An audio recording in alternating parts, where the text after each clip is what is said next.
ওকে, চল। তো hello aspirants, welcome to edu hub Bangla official YouTube channel. তোমরা প্রত্যেকেই জানো যে আমাদের upcoming West Bengal school service কমিশনের গ্রুপ সি অ্যান্ড ডিতে একটা কিন্তু হিউজ পরিমাণ ভ্যাকেন্সি বের হতে চলেছে। তো সেই গ্রুপ সি অ্যান্ড ডি এর এক্সাম প্যাটার্নটা কি হতে পারে, বা তার যোগ্যতাটা আমার কি হতে পারে, বা এজ লিমিটটাই বা আমার কত, এই প্রত্যেকটা জিনিস নিয়ে কিন্তু আজকে আমরা আলোচনা করব আমাদের এই স্কুল সার্ভিস কমিশন, অর্থাৎ West Bengal school service commission group C and group D 2025 এর অল ওভার অফ ডিটেলসটাকে নিয়ে। তো বেসিক্যালি আজকের আমাদের এই ভিডিওটার মেন পয়েন্টটা কি, আমরা জানবো হচ্ছে গিয়ে এই WBSSC group C and D recruitment 2025 এর যোগ্যতা বা কোয়ালিফিকেশন। নেক্সট আমরা জানবো হলো গিয়ে তার পরীক্ষা পদ্ধতি অথবা এক্সাম প্যাটার্নটাকে, বয়স অথবা এজ, বিষয় বা সিলেবাস আমার কি কি, আর এক্সপেক্টেড এক্সাম ডেট এবং নোটিফিকেশন ডেটই বা কবে আসতে পারে। তো আমরা জানি যে 2016 সালের যে রিক্রুটমেন্ট প্রসেসটা হয়েছিল সেটা কোনো না কোনো কারণবশত আর কি পুরোপুরি আমাদের ক্যান্সেল হয়ে গেছে প্যানেলটা। তো সেটার তো ভ্যাকেন্সি আমার ফুলফিল হবেই, প্লাস কিন্তু আমরা এই বছরের মধ্যেই সেই 2016-র যা ভ্যাকেন্সি ছিল সেটাকে বাদ দিয়েও নতুন আরও ভ্যাকেন্সিকে আমরা কিন্তু প্রত্যেকে অ্যাড হতে দেখব আমরা এই 2025 সালের মধ্যেই। তো যারা স্কুলে বিএড নেই কিন্তু স্কুলে চাকরি করার প্রবল ইচ্ছা, তাদের জন্য কিন্তু গ্রুপ সি অ্যান্ড ডিতে একটা হ্যান্ডসাম অ্যামাউন্ট অফ মানিতে বা একটা হ্যান্ডসাম অ্যামাউন্ট অফ স্যালারিতে কিন্তু কাজ করা তাদের পক্ষে খুবই খুবই খুবই সুযোগের একটা ব্যাপার। তো চলো দেরি না করে প্রত্যেকে আমরা ডিটেলসটার মধ্যে চলে আসি। ডিটেলসের মধ্যে আমরা চলে আসছি প্রত্যেকে। ফার্স্টে তো জানতে হবে যে যোগ্যতাটা কি অথবা কোয়ালিফিকেশনটা কি। তো লাস্ট এটার রিক্রুটমেন্টের নোটিফিকেশন বেরিয়েছিল কিন্তু আমাদের 2016 সালে, আর 2016 সালের নোটিফিকেশন অনুযায়ী স্কুল সার্ভিস কমিশনের গ্রুপ সি, মানে যেটাকে আমরা ক্লার্কের পোস্ট বলছিলাম, তার যোগ্যতা আমার কি ছিল, মাধ্যমিক পাস, অর্থাৎ 10th পাস করলেই হবে। তার মানে বেসিক্যালি আমি শুধুমাত্র মাধ্যমিক পাস করলেই আমি স্কুলের ক্লার্ক অথবা গ্রুপ সি এর চাকরিটাকে কিন্তু সহজেই পেতে পারি। ঠিক আছে। তো এবারে জাস্ট একটা পয়েন্ট মাথায় রাখবে, এটা তো 16 সালের ভ্যাকেন্সি ছিল। এবারে 2025-এ আমার যে নতুন নোটিফিকেশনটা বেরোবে, আমি জাস্ট এখানে 3টে পয়েন্ট প্রত্যেককে বলে দিই। এই বছরের মধ্যে, এই 2025 সালের মধ্যে তোমরা স্কুল সার্ভিসের পক্ষ থেকে বা ওয়েস্ট বেঙ্গল স্কুল সার্ভিস কমিশনের পক্ষ থেকে 4খানা নোটিশ পেতে চলেছো, বা 4টে রিক্রুটমেন্টের নোটিফিকেশন পেতে চলেছো। যার মধ্যে প্রথম রিক্রুটমেন্টের নোটিফিকেশন যেটা হবে, প্রথম দুটো আমার যেটা বেরোবে, একটা হলো এসএলএসটি, আরেকটা হলো গ্রুপ সি বা যেটাকে আমরা ক্লার্ক বলে চলছি, এবং তার সাথে হচ্ছে কি গ্রুপ ডি। গ্রুপ ডি এর মধ্যে যেরকম নাইট গার্ড হয়ে গেল, পিওন হয়ে গেল, এই পোস্টগুলো কিন্তু তার মধ্যে আমার বেসিক্যালি ছিল। তো জাস্ট এখানে দুটো পয়েন্ট প্রত্যেকে মাথায় রাখো, এই এসএলএসটি 2016, আরেকটা হলো এসএলএস, আরেকটা হচ্ছে গ্রুপ সি অ্যান্ড ডি 2016। তো বেসিক্যালি 2016 সালে মোটামুটি 25,000 মতো ভ্যাকেন্সিকে আমরা দেখতে পেয়েছিলাম। তো এই 25,000-এর জন্য আরেকটা ফ্রেশ রিক্রুটমেন্ট পদ্ধতি কিন্তু বার হবে। ঠিক আছে। তো বেসিক্যালি এই যে দুটোর নোটিফিকেশন, এই দুটোর নোটিফিকেশন আমার 16 সালে যেরকম হয়েছিল, মানে যেরকম তার ফিজিক্যাল ছিল, যে মানে যেরকম তার এজ লিমিট ছিল, যেই রকম তার কোয়ালিফিকেশন ছিল, যেরকম তার এক্সাম প্যাটার্ন ছিল, এটা কিন্তু তাদের মতো আমার সেমই রাখার চেষ্টা করবে তারা, এখনো পর্যন্ত আমাদের কাছে যা খবর রয়েছে। ঠিক আছে। তো বেসিক্যালি এসএলএসটি 2016 এবং SLST group C and group D 2016 সালের রিক্রুটমেন্টের যে ক্রাইটেরিয়াগুলো ছিল সেগুলো কিন্তু প্রত্যেকটা আমার এই 25 সালের মধ্যেও কিন্তু ফুলফিল করা হবে, যেটা আমাদের ওল্ড রিক্রুটমেন্ট প্রসেসটাকে কিন্তু ফলো করে চলছে তারা। তো এখানে প্রত্যেকে একটা প্রশ্ন করবে, স্যার এই যে 16 সালের যে 25,000 ভ্যাকেন্সির নোটিফিকেশনটা বেরিয়েছিল, যেটা আবার আমার 2025-এ রিপিট হতে চলেছে according to the order of the supreme court, তাহলে কি সেখানে কি আমরা কোনো রকম চেঞ্জেস দেখতে পারবো? একদমই না। 2016-তে ঠিক যে যে প্যাটার্নে তোমার পরীক্ষাটা হয়েছিল, সেম প্রসেস অনুযায়ী কিন্তু এখানেও পরীক্ষাটা হতে চলেছে। এবারে এখানে একটা প্রশ্ন, স্যার আমরা কি তাহলে যারা ফ্রেশার্স ক্যান্ডিডেট, তাহলে কি আমরা এখানে অ্যাপ্লাই করতে পারবো? আমার যতদূর মনে হচ্ছে যে না, যে আমার মে মাস, অর্থাৎ এই মে মাসের মধ্যে তো একটা সুপ্রিম কোর্টের টাইম লিমিট বেঁধে দেওয়া, তো এই সময়ের মধ্যে আমাদের স্কুল সার্ভিস কমিশনের যে নোটিশটা বেরোবে, একটা হলো এসএলএসটি মানে 9, 10, 11, 12-এর টিচারের ভ্যাকেন্সি এবং গ্রুপ সিডি এর ভ্যাকেন্সি, এটার মধ্যে কিন্তু যতদূর পর্যন্ত মনে হয় যারা ফ্রেশ ক্যান্ডিডেট তারা কিন্তু সেখানে অ্যাপ্লাই করতে পারবে না। অনলি 2016 সালে যারা এই পরীক্ষাটা দিয়েছিল বা যারা এই ফর্ম ফিল আপটাকে করেছিলেন, তারা কিন্তু পুনরায় এই পরীক্ষাটাতে আরেকবার বসার সুযোগ পাবেন। অর্থাৎ এই নয় যে আপনি 2016-তে পরীক্ষা দিয়েছিলেন বাট হয়তো বা দেননি ফর্ম ফিল আপ করে, তাহলে যদিও বা না দিয়ে থাকেন তাদের কিন্তু আরেকবার সুবর্ণ সুযোগ এই পরীক্ষাটা দেওয়ার জন্য। অর্থাৎ যারা ফর্ম ফিল আপ করেছিল 2016-তে তারা কিন্তু প্রত্যেকেই এই আপকামিং নোটিফিকেশনটায় তারা কিন্তু আবার পরীক্ষায় বসতে পারবেন। এবারে ফ্রেশার্সদের ব্যাপারটা, এটা কিন্তু ফাইনাল নোটিফিকেশন না বেরোলে বলা যাচ্ছে না যে কি করা যেতে পারে অথবা কি করা যেতে পারবে না।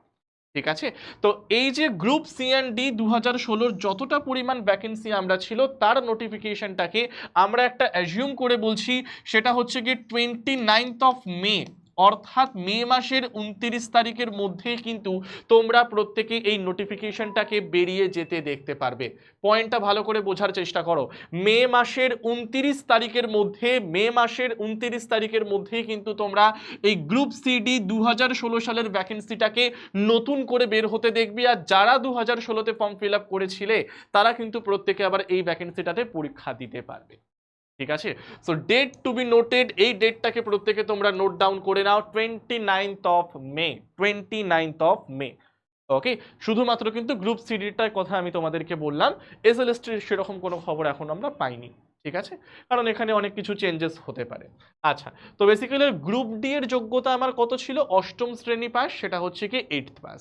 বাট এই দুটো কোয়ালিফিকেশন বা যোগ্যতার যে পদ্ধতি, এটা কিন্তু আমার নতুন যে গ্রুপ সিডিটা বেরোবে 16টা নয়, মানে 29শে মে যেটা বেরোবে সেটা নয়, তারপরে ফ্রেশ ভ্যাকেন্সি আমার যেটা বেরোবে, ফ্রেশ ভ্যাকেন্সিতে কিন্তু আমরা কোয়ালিফিকেশনের কিছু হলেও কিন্তু পরিবর্তনটাকে দেখতে পারি। ঠিক আছে, কিছু হলেও কিন্তু পরিবর্তনটাকে সেখানে অবভিয়াসলি আমরা দেখতে পারি।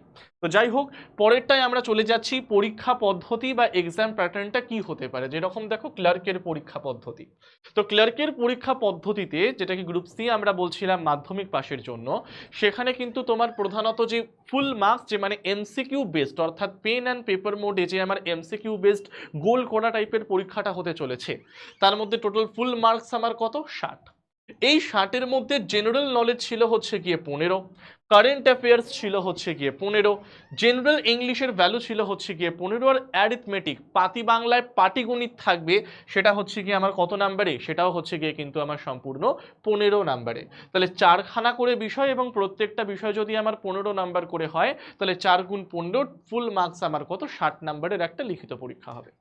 ঠিক আছে, চলো নেক্সট আমরা দ্বিতীয় ধাপে কি দেখব, অর্থাৎ যারা প্রথম ধাপটাকে পাশ করবেন বা এই 60 নাম্বারের রিটেন এক্সামটাকে যারা পাশ করবেন, তারা এবার যাবেন দ্বিতীয় ধাপের মধ্যে, যেখানে নাম্বার 1 আমার রয়েছে কম্পিউটার প্রফিসিয়েন্সি। অর্থাৎ কম্পিউটার প্রফিসিয়েন্সি মানে এখানে টাইপিং হতে পারে, অথবা এমএস ওয়ার্ড, পাওয়ার পয়েন্ট, এক্সেলে আপনাকে কিছু লিখতে দিতে হতে পারে। সো এই কম্পিউটার প্রফিসিয়েন্সি হচ্ছে গিয়ে 25 মার্কসে। একাডেমিক স্কোর, অর্থাৎ আপনি মাধ্যমিকে যে নম্বরটা পেয়েছেন, সেই মাধ্যমিকের নম্বরের ওপর বেস করে আমার কি তৈরি হবে? একটা একাডেমিক স্কোর তৈরি হবে। And last but not the least আমরা কি দেখব? Personality test. পাতি বাংলায় আমাকে ইন্টারভিউ করা হবে। স্যার সেই ইন্টারভিউকে কি আমাকে কনসেপচুয়াল কোশ্চেন করা হবে? একদমই না। জাস্ট আমরা জিএস জিকে যেগুলো একটু পড়ে চলি, বা স্কুল সম্বন্ধে কিছু জানলো আপনার থেকে, বা আপনার কাজ সম্বন্ধে কিছু জানতে চাইলো, তো এগুলো বেসিক্যালি আমার ধরা হবে কিন্তু পার্সোনালিটি টেস্ট অথবা ইন্টারভিউতে। তাহলে এখানে টোটাল নম্বরটা কত দেখতে পেলাম? 25 যোগ 10 35 যোগ 5 হচ্ছে কি 40। তাহলে 40 যোগ 60 এই দুটো নাম্বার মিলিয়ে মোট 100 নম্বরের তাকে ট্যালি করে কিন্তু ফাইনাল মেরিট লিস্টটাকে আমাকে তৈরি করা হবে। ক্লিয়ার হলো প্রত্যেকের? তাহলে ক্লার্কের পরীক্ষা পদ্ধতিটা আমার কি। বাট নতুন যে ভ্যাকেন্সিটা বেরোবে, আমি কিন্তু বলছি না 2016-র কথাটা, 2016টাতে কিন্তু তারা সেম রাখারই চেষ্টা করবে, কোনো রকম চেঞ্জেস আনবে না। কারণ এখানে তো ফ্রেশার্সদের অ্যালাউ নাও করতে পারে, আর ফ্রেশার্স যদি অ্যালাউ না করে, তাহলে সেই পুরনো লোক যারা ফর্ম ফিল আপটাকে করেছিল তাদেরকেই যদি অনলি অ্যালাউ করা হয়, তাহলে কিন্তু সেখানে এক্সাম প্যাটার্ন কোনোভাবে চেঞ্জ হওয়ার জায়গা নেই। এটা কিন্তু একেবারে আপনারা কনফার্ম ধরে চলবেন। ঠিক আছে, চলো নেক্সট আমরা ক্লার্কের পরে চলে আসছি আমরা প্রত্যেকে গ্রুপ ডির পরীক্ষা পদ্ধতিতে। গ্রুপ ডি হচ্ছে খুবই ইজি একটা পরীক্ষা। দেখো না, এখানে যেরকম ফুল মার্কস হচ্ছে কি 45 নম্বরের। এবার এই 45 নম্বরের সেই পেন অ্যান্ড পেপার মোড অর্থাৎ এমসিকিউ বেসড পরীক্ষায় আমরা কিন্তু প্রধানত 3টে বিষয়কে দেখতে পারবো এখানে। নাম্বার 1 বলছে হলো গিয়ে জেনারেল নলেজ, যেখান থেকে আমাদের 15 নম্বরের প্রশ্ন আসবে। নাম্বার 2 হলো গিয়ে কারেন্ট অ্যাফেয়ার্স, যেখান থেকে আমাদের 15 নম্বরের প্রশ্ন আসবে। নাম্বার 3 হলো গিয়ে অ্যারিথমেটিক, অর্থাৎ যেখান থেকে কিন্তু আমাদের 15 নম্বরের প্রশ্নটা আসবে। তাহলে 3টে বিষয় মিলিয়ে মোট 45টা প্রশ্ন, এবং প্রত্যেকটা প্রশ্নের মান যদি 1 করে হয়, তাহলে 45 নম্বরের প্রশ্ন কিন্তু আমরা গ্রুপ ডিতে দেখতে পারবো। আর লাস্ট আমাদের কি রয়েছে? একটা পার্সোনালিটি টেস্ট বা ইন্টারভিউ, যার ভ্যালু অফ মার্কস আমার কত? 5। ঠিক আছে, তো এটা হলো গিয়ে আমার সম্পূর্ণ গ্রুপ ডি অথবা যে নাইট গার্ড বা যাকে আমরা মানে নাইট গার্ড যিনি চাকরি করবেন, তো বেসিক্যালি বা হেল্পারে যিনি চাকরি করবেন তার এই পরীক্ষা পদ্ধতির ধাপটা। তো এই যে আমরা গ্রুপ সি মানে ক্লার্ক এবং গ্রুপ ডি মানে যেটাকে আমরা পোস্ট বলে চললাম, এই যে পরীক্ষা পদ্ধতিগুলো বা এক্সাম প্যাটার্নটাকে আমরা দেখলাম, প্লাস এজটাকে আমরা দেখলাম, বয়স হচ্ছে কি 18 থেকে 40 বছর ফর দ্য ইউআর ক্যাটাগরি। এবারে এসটি এসসি ক্যাটাগরি থেকে যারা বিলং করবেন তারা 5 বছরের ছাড় পাবেন বা রিল্যাক্সেশন পাবেন, ওবিসি ক্যাটাগরি থেকে যারা বিলং করবেন তারা 3 বছরের রিল্যাক্সেশন বা ছাড় পাবেন, বাট জেনারেল ক্যাটাগরি থেকে যারা বিলং করবেন তারা কিন্তু এজ লিমিটে কোনো রকম ছাড় পাবেন না, তাদের কিন্তু 18 থেকে 40 বছরটাই ধরা হবে। এবারে অনেকে প্রশ্ন করবে যে স্যার আমি যখন ফর্ম ফিল আপ করেছিলাম 2016-তে তখন আমার বয়স ছিল 40-এর কম, বাট এখন আমার বয়স তো 40-এর বেশি হয়ে গেছে। আবার বারবার একটা কথা বলে দিচ্ছি, 29শে মে, আগামী 29শে মে স্কুল সার্ভিস কমিশনের পক্ষ থেকে যে গ্রুপ সি অ্যান্ড ডি এর নোটিশটাকে বের করা হবে 2016-র প্রিভিয়াস বা পূর্ববর্তী এক্সামের ওপর বেস করে যে নোটিশটাকে বের করা হবে, সেখানে যদি ফ্রেশার্সদের অ্যালাউ না করে তাহলে সম্পূর্ণ পরীক্ষা পদ্ধতি, এজ লিমিট, কোয়ালিফিকেশন কিন্তু 2016-র মতোই আপনাদের হতে চলেছে। আর যারা মনে করছেন যে আমার তো বয়স 40 পেরিয়ে গেছে আমি কি দিতে পারবো নাকি, আপনি অবশ্যই দিতে পারবেন, কারণ আপনার বয়সটা কিন্তু বা বয়সের ঊর্ধ্বসীমাটা কিন্তু সেই 2016 সালের হিসেবেই ধরা হয়ে থাকবে। ঠিক আছে, যদি ফ্রেশার্স অ্যালাউ না করে, বারবার বলছি যদি নতুনদেরকে অ্যালাউ না করে এই আগামী পরীক্ষাটার জন্য। বাট আমাদের একটা মূল টেন্ডেন্সি বা ইনটিউশন কি বলছে যে নতুনদেরকে অ্যালাউ করা হবে না, নতুনদেরকে 2016-র পরীক্ষাটা আগে নিয়ে নেওয়া হবে, 16-র ভ্যাকেন্সিটার পর নতুন করে একটা ভ্যাকেন্সি বের হবে যেখানে কিন্তু পুরনো এবং নতুন সবাইদেরকে সেখানে তারা পরীক্ষাটা দিতে পারবেন। ঠিক আছে, তো বেসিক্যালি 29শে মে যেটা বেরোতে চলেছে সেটা হচ্ছে কি group C and group D, এই পরীক্ষাটার একটা ভ্যাকেন্সি বেরোতে চলেছে এবং সেটাও কিন্তু 2016 সালের ওপর বেস করে। ওকে, তো এখানে এজ লিমিট প্রত্যেকে দেখে নাও, 18 থেকে 40 বছর পর্যন্ত হচ্ছে গিয়ে তাদের এজ লিমিটটা। ওকে, তাহলে এটা কিন্তু প্রত্যেকে আমাদের বলা হয়ে গেল। তো এটা হচ্ছে আমাদের all over details school service commission, West Bengal school service commission, group C and group D. তো বেসিক্যালি এবছর আমরা কিন্তু টোটাল 4খানা ভ্যাকেন্সি দেখতে চলেছি স্কুল সার্ভিসের পক্ষ থেকে। নাম্বার 1 তো বললাম যেটা এসএলএসটি ছিল, এসএলএসটি হলো 2016-র ওপর বেস করে। গ্রুপ সি অ্যান্ড ডি আমরা দেখছিলাম 2016-র ওপর বেস করে, আর এটা কিন্তু বেরিয়ে যাবে আমাদের 29শে মের মধ্যে। আর এই দুটোর মধ্যে কিন্তু ফ্রেশার্সদের অর্থাৎ নতুনদের অ্যালাউ করার চান্স আমার খুবই খুবই খুবই কম। ঠিক আছে, আবার যে নতুন আরেকটা করে ভ্যাকেন্সি বেরোবে যেটা হচ্ছে কি এসএলএসটি 2025, আরেকটা ভ্যাকেন্সি আমার বেরোবে group C and group D 2025। তো এই দুটোর মধ্যে যারা নতুন ক্যান্ডিডেট রয়েছে মানে ফ্রেশার্স, আর যারা পুরনো ক্যান্ডিডেট রয়েছেন বা ফ্রেশার্সরা নতুন পুরনোরা রয়েছেন, তারা কিন্তু সকলেই এই 25 সালের যে নতুন করে ভ্যাকেন্সিটা বেরোবে তার মধ্যে গিয়ে কিন্তু তারা অ্যাপ্লাই করতে পারবেন।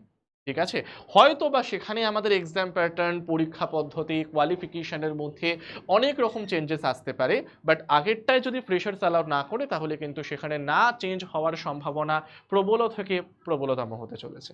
ঠিক আছে, তো এটা হচ্ছে কি মানে বোথ নিউ প্লাস ওল্ড, আর এটা হচ্ছে কি শুধুমাত্র ওল্ড ক্যান্ডিডেটদের জন্য।